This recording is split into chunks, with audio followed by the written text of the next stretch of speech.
Perhaps you've heard this joke. Some years ago, a Jewish man was found on a deserted island. Not a desert island, a deserted island.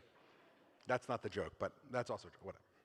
He had fallen overboard on a ship's journey and through luck and fate washed ashore on an island with sufficient resources for his survival. Many years passed after his disappearance, but his crewmates and family had not given up hope.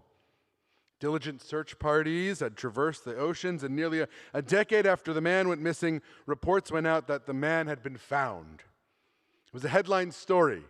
Man survives on a deserted island for 10 years. The whole world was captivated by the news story.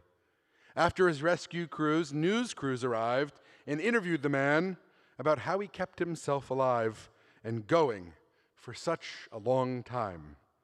With a bushy beard and a weathered face, he began to show the reporters around his island home. First, he took them to his beach, where he demonstrated his handmade canoe, which he had constructed out of trash that had washed ashore. Then he showed them his fishing rod and the elaborate trapping system he created to ensure he always had enough sustenance.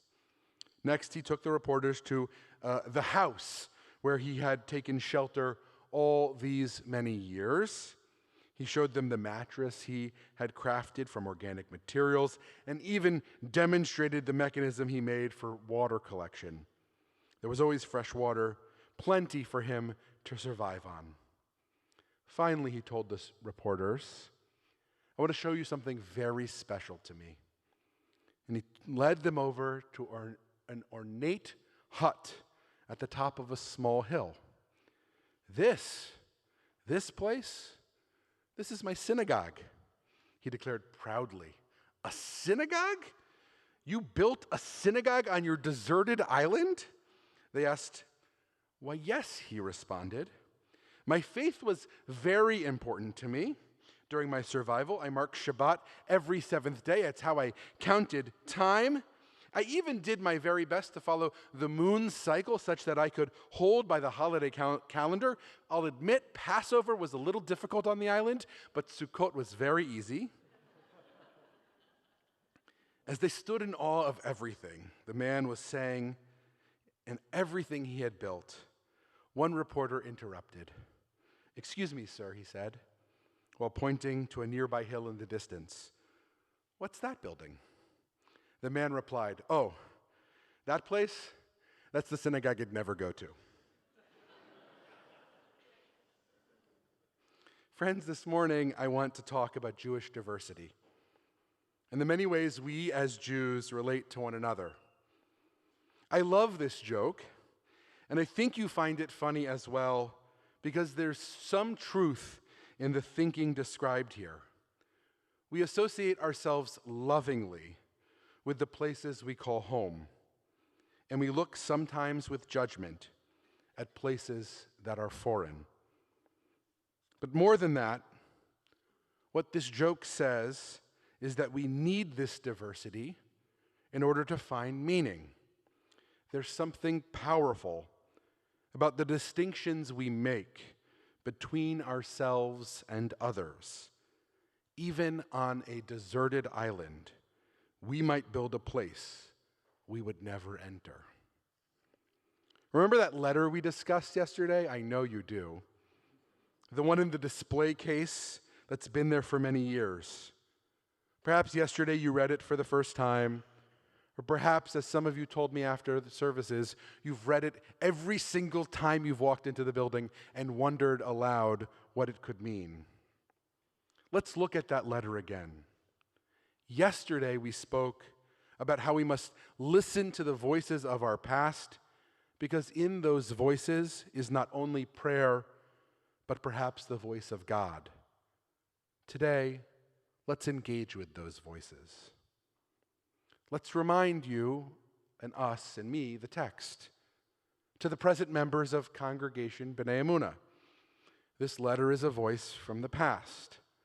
We wonder how large our congregation now is, which we have founded. We wonder if they have accomplished some of the aims that we, its founders, set out to accomplish. We wonder if the spirit with which this congregation was founded still exists. The spirit of orthodoxy, the spirit of achdus, the spirit of help of one man for another, the non-compromising spirit of true orthodoxy. The letter continues. It suggests that if we are not on this path, we should turn back and change our ways, and then closes with an optimistic hope about the future of this congregation. It's signed, as you know, the founders of this B'nai Emunah.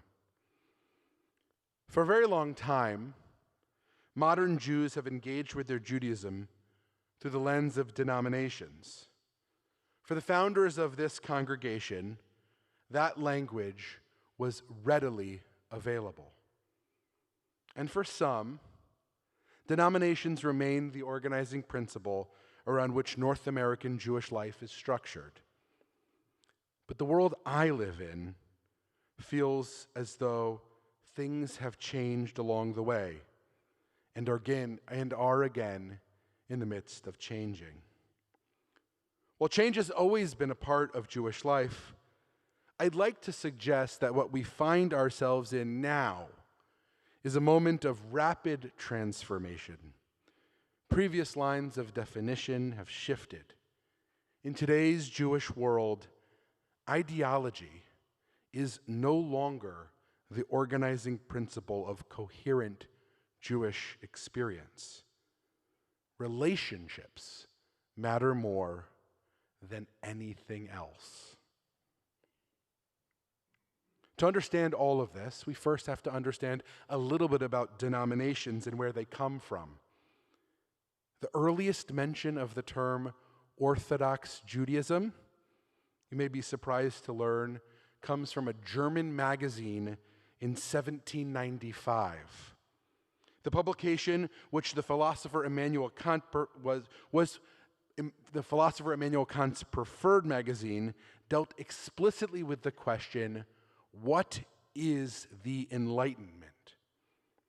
Borrowing from the intellectual and philosophical movements that were unfolding across Europe, especially in Western Europe, the Jewish community then found itself thrust alongside other religious traditions into a revolutionary moment that challenged the very nature of organized religion. Orthodoxy was a response to another group of Jews who sought first to reform Judaism.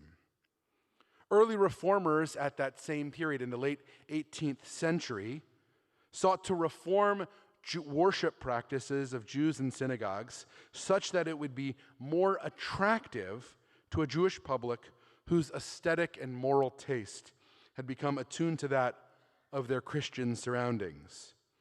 Classic reforms included the introduction of vernacular language into services, moves away from traditional approaches to ritual practices such as the dietary laws and marriage contracts, and the attempt to relocate Shabbat worship practices to Sunday to match the ritual style and observance of Protestant Christians.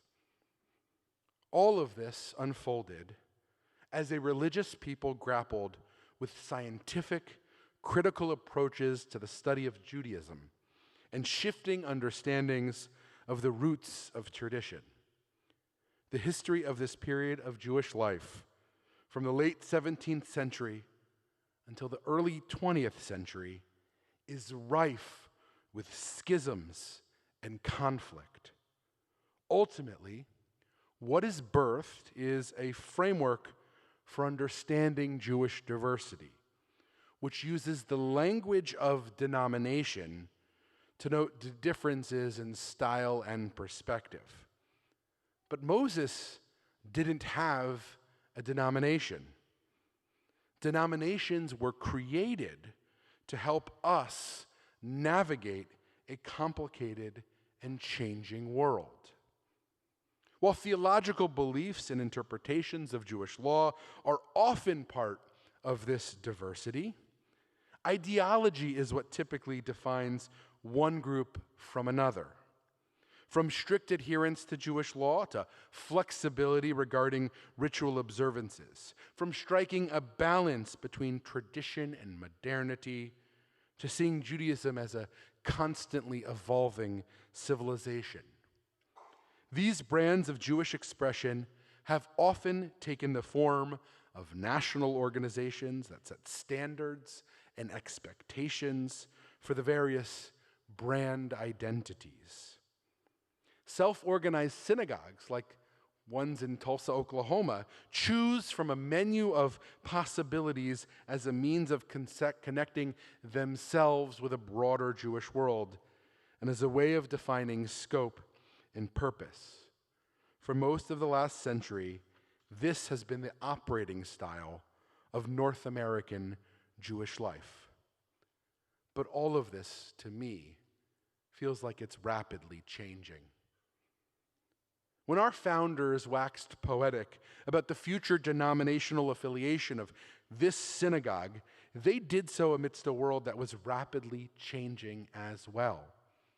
Most, if not all, of our founders were relatively new arrivals to Tulsa and themselves were undergoing a rapid acculturation. Economic opportunity had brought them to this place, and development was taking place and at an astounding pace. The religious needs of their moment looked quite different from our world today. It's worth noting some of the ways the Jewish community is different today than it was in 1916. In 1916, Jewish communities relied heavily on local synagogues, newspapers, and word of mouth for news and authority when it came to religious guidance. Today, many of you are listening to this sermon on Zoom, and most of you who are on Zoom are not in Tulsa at all. We connect to our Jewish lives and to Jewish people and to Jewish community in a million different ways, and the boundaries of location are rapidly disintegrating. It has never been easier to relate to Jews from around the world. We relate to one another even if we cannot physically be in the same building or the same place. We have connections today that a generation ago could have only dreamed of. In 1916, the United States had not yet entered the First World War.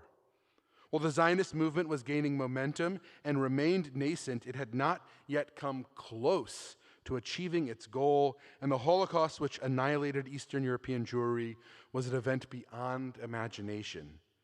When our founders spoke and wrote of orthodoxy, they knew nothing of the complicated notions of survivorship or nationalism that would shape American and Israeli Jewish life. And in 1916, the relationships between Jews and their neighbors rarely led to marriages and intimate relationships. Jews were clannish immigrants who were seen as outsiders even when successful in broader society. Conversion to Judaism was rare and typically required for non-Jewish partners. Today, interfaith relationships are an important part of Jewish life. Our community is stronger because of this diversity, and we readily make space for those who seek to explore Judaism as a path for meaning and fulfillment. All of this means we shouldn't be surprised that our community today is different from what our founders might have imagined. There wasn't some light switch that flipped us from the moment of founding to this present day. Rather, incremental growth and change required new approaches to the project of community building. Importantly, I think there's precedent for this type of change. And I see it in the Torah myself. I see that in Parshat Nitzavim. It's one of the final Torah portions we read in the weeks leading up to the high holiday season, at the end of the whole narrative of Torah. The wandering in the desert for the Israelites is nearly over. The people are just about to enter the promised land. And Moses uses interesting language as he communicates with the people Israel on the precipice of their journey, so close to their destination. In Hebrew, Atem nitzavim chayom kulchem lifnei Adonai. You stand here this day, all of you before the Lord your God, your tribal heads, your elders and your officials, all the people of Israel, even the stranger within your camp, from woodchopper to water drawer, in other words, every class of people, to enter the covenant of the Lord your God and into God's oath which God makes to you here today. To enter into a covenant? Wait a minute. We've been paying attention to Torah. Covenant just before we get to the promised land? Something's out of order here. Didn't covenant happen way back when at Sinai? Didn't covenant happen way back when with Abraham? What are we doing now? Later, at the end of this journey, saying, now is the time that this people gets to enter covenant? There's a Hasidic commentator, the Shem Mishmu, who lived in the early 20th century, writing at the very same time that our founders founded this congregation. He writes a comment on this question: why so many covenants? Why was there a need for a covenant just before the people entered the land of Israel and after the covenant at Sinai, which was for everyone? He then presents a parable. When two friends make a covenant, a sacred agreement, it is not for the present, which is a time when they are very close, but for the future. Because sometimes, as time lapses, when they are very close, because sometimes, as time lapses, their feelings of closeness may dissolve. Thus, the renewed covenant is meant to have them maintain their closeness even after those factors that brought them together no longer exist. The second covenant, therefore, comes to ensure that even if dark times, amidst despair, rapid change happens, new and differing narratives keep us together as part of one whole. Just 40 years shy of their first national covenant, the most necessary moment in our foundational history, a renewal was already necessary. Because as relationships evolve, the covenants must evolve with it too. Or we risk the consequence that those covenants might dissolve altogether. And so we shouldn't be surprised that our world is different from our founders. They imagined orthodoxy. Our current constellation doesn't match that imagination. Like the Israelites who wandered the desert, we too have renewed the covenant in ways that look different from those who came before us. Our moment now has a different set of organizing principles. Our moment now is less focused on the constraints of denomination and more rooted in the idea of relationship and diversity. One relationship which has shifted dramatically is that of our synagogue's relationship with conservative Judaism itself, the national organizations which we once were a part of. Most of you probably didn't notice the organizational mechanics that took place a couple of years ago, but I'm sure some of you did. After much consideration and deliberation, our board of directors decided to no longer renew our relationship with the United Synagogue of Conservative Judaism. USCJ was the synagogue arm of the conservative movement, and its support services to congregations had declined over many years. The dues were high, the return on investment was scarce. The economics of this decision were plain and obvious. We were not alone in this decision. Many conservative synagogues and institutions have made similar decisions along the way. Earlier this summer, Dr. Stephen Aronoff, the CEO of the Fuchsberg Center for Conservative Judaism in Jerusalem, the movement-owned organization meant to be a foothold for this brand of Judaism in Israel, visited us as a scholar in residence. He described how Fuchsberg itself is seeking to separate from USCJ, and how independence was now their organization's only path forward. Repeatedly, organizations like our own are reorganizing their relationships with the broader Jewish world. Some might say this is a crisis, but I'm optimistic about what this new reality looks like. Instead of one mothership that forms our brand identity, today at Congregation B'nai Emunah, we can point to many relationships that define and expand our Judaism.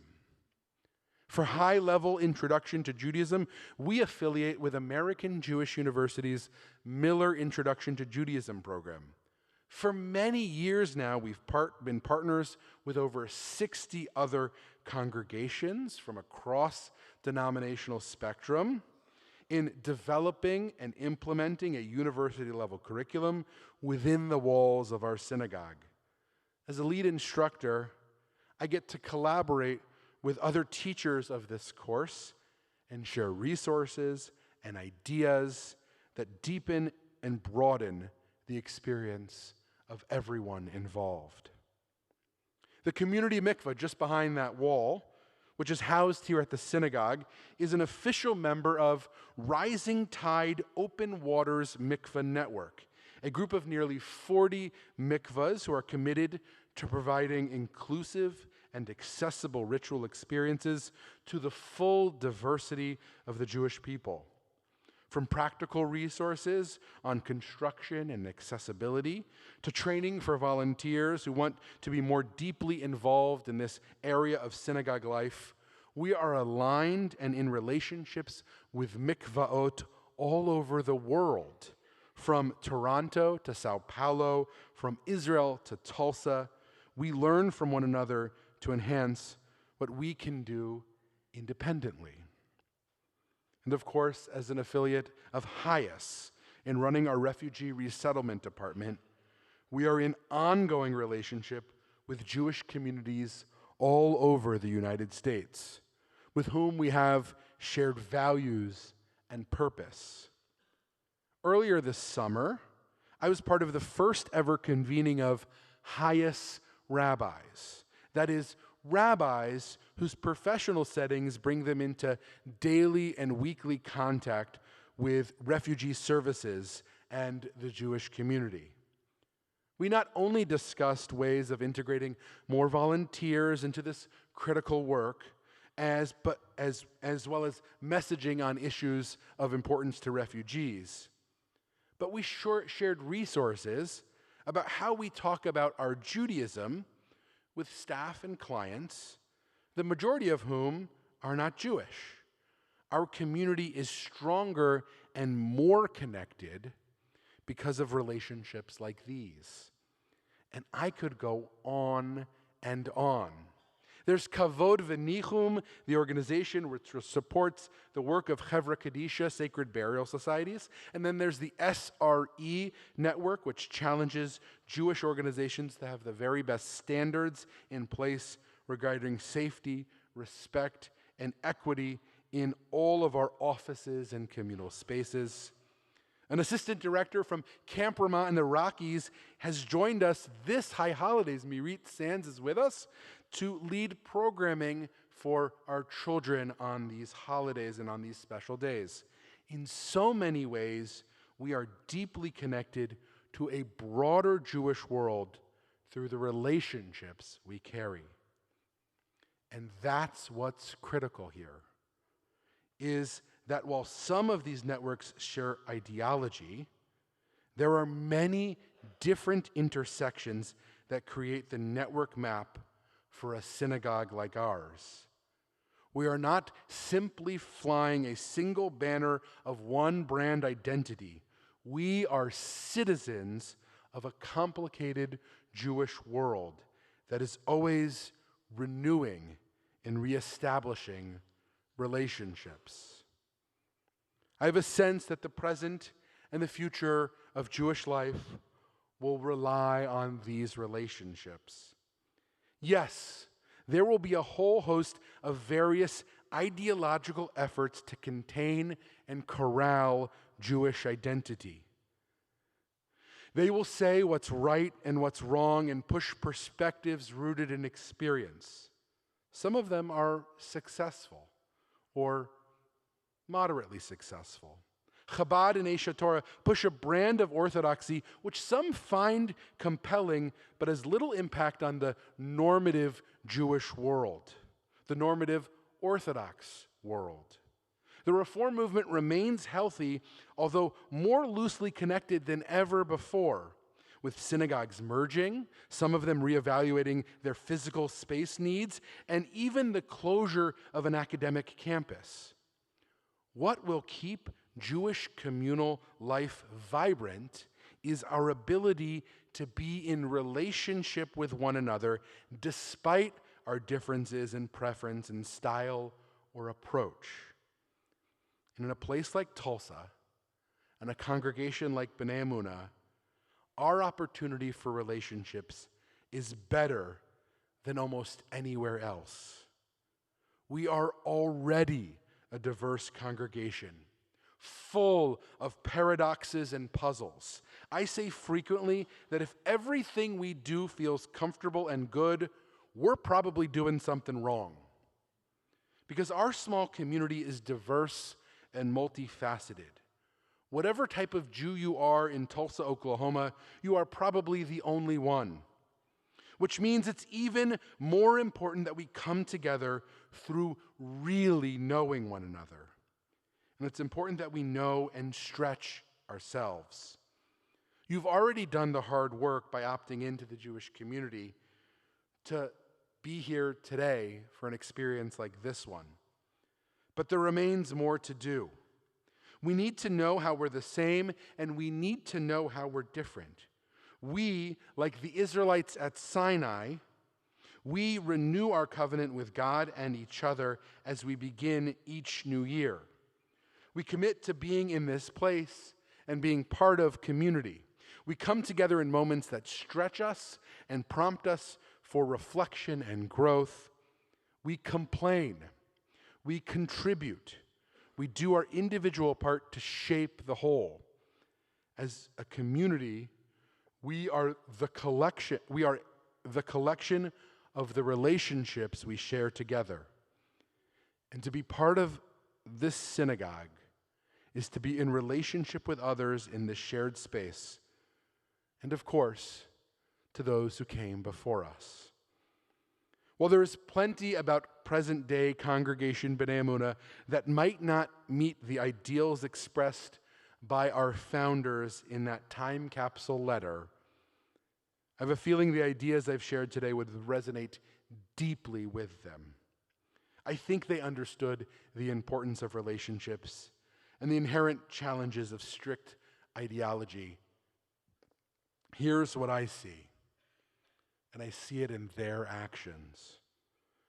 Those same founders who at the beginning of the summer of 1916 wrote the letter which was sealed in a box and buried in a time capsule. Those same founders who wonder about future denominational identity, well, they were the same people who hired the first rabbi of this congregation. Now, as we've already discussed, the Jewish world in 1916 was very different than our Jewish world today, but the choice they made, I think you'll find interesting. I do. they hired Rabbi Morris Teller. Born in Galicia in 1890, Rabbi Teller had come to the United States at the age of 7. He received his Bachelor of Arts from the University of Pennsylvania in 1912 and was ordained by the Jewish Theological Seminary of America in 1916. He presided over the first high holidays in that brand new B'nai Emunah building that same year. Of note, the Jewish Theological Seminary of America was then and is still now the academic center of conservative Judaism. Of course, many other decisions by those founders and early leadership of B'nai Emunah would underscore various commitments regarding denominational identity. Some will quickly point out the distinctions between orthodoxy and conservatism were much smaller at that point in history. I acknowledge all of this, but maintain that there was most certainly a difference. And so what I think happened in that very first hire was something absolutely essential. For our founders, even if they desired this congregation to be a certain style and brand, they understood that Judaism in Tulsa, Oklahoma, that for Judaism in Tulsa, Oklahoma to be truly vibrant, it needed to reflect the diversity of opinion and the complexity of the spectrum of Jewish identity in America. Long before JCCs or federations or cultural expressions of Jewish community came to be, our founders envisioned a synagogue that would be diverse, open, and committed to the complexities of Jewish expression. And so too should we see ourselves as inheritors of that legacy. We are diverse. We are complicated. We are rapidly changing. We are open to new ideas, and we are sometimes reticent to change. We are inclusive and we are experimental. We are respectful and we are disruptive. We are creative and we are consistent. And critically, we are always in relationship with each other. We are in relationship with our neighbors. We are in relationship with our city. And we are now in relationship with the world at large. We do so while protecting and maintaining our relationship with the people of Israel. On this new year of reflection and renewal, may we all be reminded of the diversity we share. May we hear the voices of our ancestors with respect and love. May we continually renew ourselves and our relationships with each other so that we can continue to be, as we were once founded, this B'nai Emunah. So may we all be blessed. Let us say together, Amen, Amen.